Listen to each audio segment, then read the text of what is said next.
I got 4 Gameboys from a family member who doesn't have a use for them anymore and decided that it was time that I learn how to do some console repair. In this series, I'll be repairing these Gameboys one at a time, so make sure that you stay tuned to see how the remainder come out. We'll start with the clear one. The contacts all look really good on it, and the overall condition on it is great as well. It even still has the original warranty sticker on that back plate.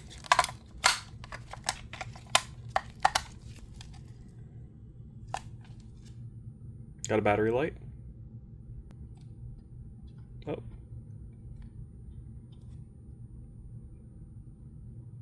Okay. What happens when I put a game in this? Got a Pokemon Yellow.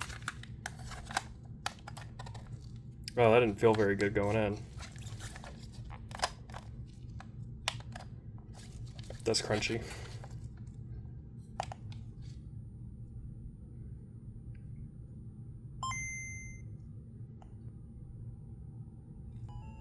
I've never played this. I think this is alright. A little dirtier on the D-pad. Let's see if everything works. Yeah, this D-pad moves around quite a bit. Does it do that on the other ones? Okay, maybe this is normal. We'll find out in a moment. If it's not normal, we'll get that fixed. Okay, I would say that this works. That line is weird. But yeah, overall it works. This D-pad doesn't really feel good. The game is a little crunchy going in.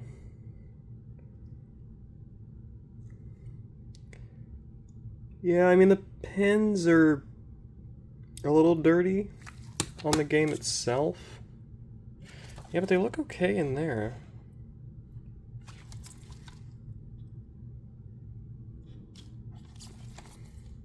Yeah, I think we're fine. The only issue is that this has a cracked back plate. So maybe we try to find a replacement in the future, but honestly, oh wow, it saw this little cover. But yeah, honestly, it seems to work okay. So we'll give it a little bit of a cleaning. We'll check out this D-pad later, but a little bit of dirt right in here. We want to get that addressed. And looking at this D-pad up close, I just don't know if it's supposed to have that much play. And I just want to double check that and be sure. But I mean, it's responsive, volume worked, contrast worked, display looked good, no violent yellowing or anything like that.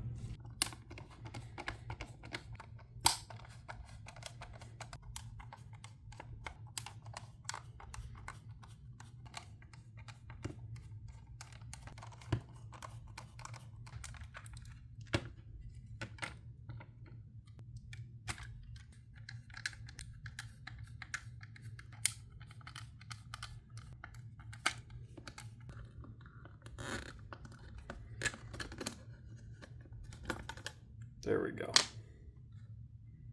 Now let's take a look at the board.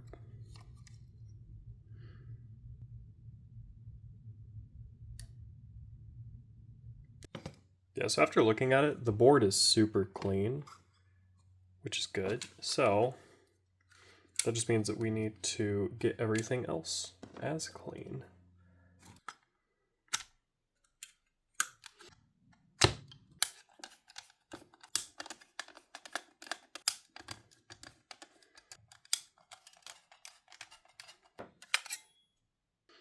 And there's the inside of our shell. It's not quite as dirty as I expected it to be. The other one had all kind of debris in there.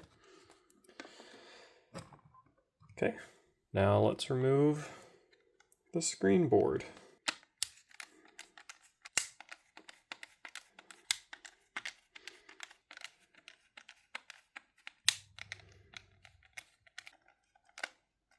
Man, they did a number on the screws too.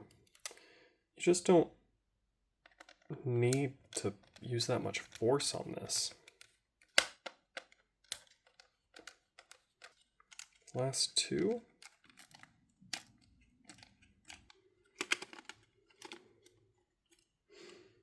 There we go. Man, even that adhesive looks pretty good. Let's take a look at this board, see what we think. Okay. Overall, the board's in pretty good shape. That's the only thing I noticed was what looks like it could be corrosion. It could also be dried alcohol. Not sure. But we'll set him aside. And we check out this D-pad. Are they supposed to look like that? Or do they typically have texture like this? No clue. We've got some warm soapy water. And we are gonna go ahead and clean these guys up. Alrighty, and then just a soft bristle toothbrush.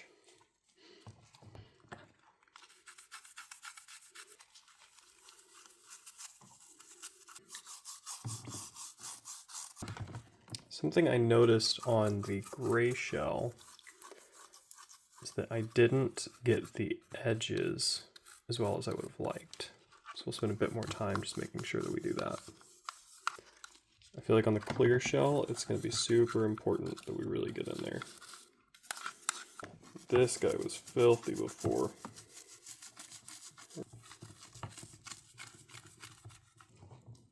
And let's really give this D-pad a good clean. Okay.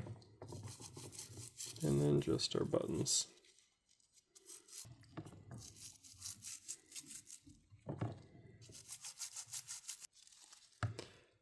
I think we're good. I'm gonna give these guys a couple of minutes, look them over, and then start the drying process out once I'm happy. For the drying process, I just used another cloth to get most of the soap off, and then let these dry out on their own. It's really hot underneath all these lights, so it didn't take terribly long. If you're doing this yourself, I'd say probably leave this stuff overnight, but for me, it just took a couple hours before everything was dry. Just to be sure, I also hit everything with some canned air, just to make sure that I got all the soap and water out of the posts, as well as under that screen protector, since for some reason I decided to leave it on. Good news is this guy looks really clean. So as long as we don't get anything up, which, having met myself, is certainly not off the table, but as long as we don't mess anything up, I think this will come out looking really good.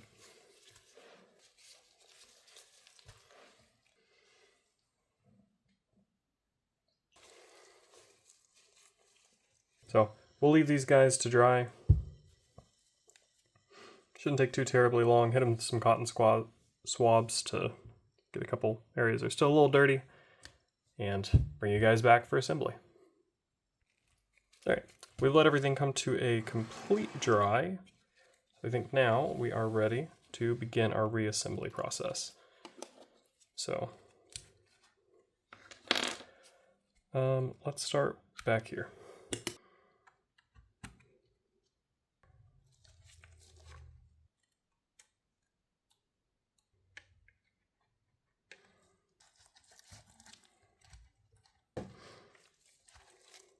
Man, that looks good.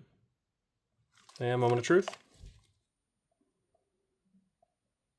Uh-oh.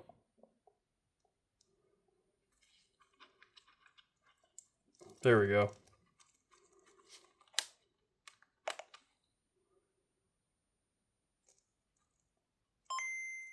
Cool. All right. Now, time to test a game. See how this D-pad feels.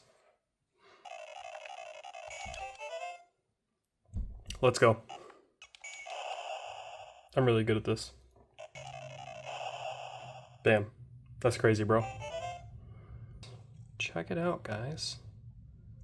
Look at how clean. Look at how clean this came out. I couldn't do much about these scratches in here, but no dust under the screen. A couple scratches on it, but all in all, for a shelf trophy, I think we're pretty happy with this. But now we've got both the clear, play it loud,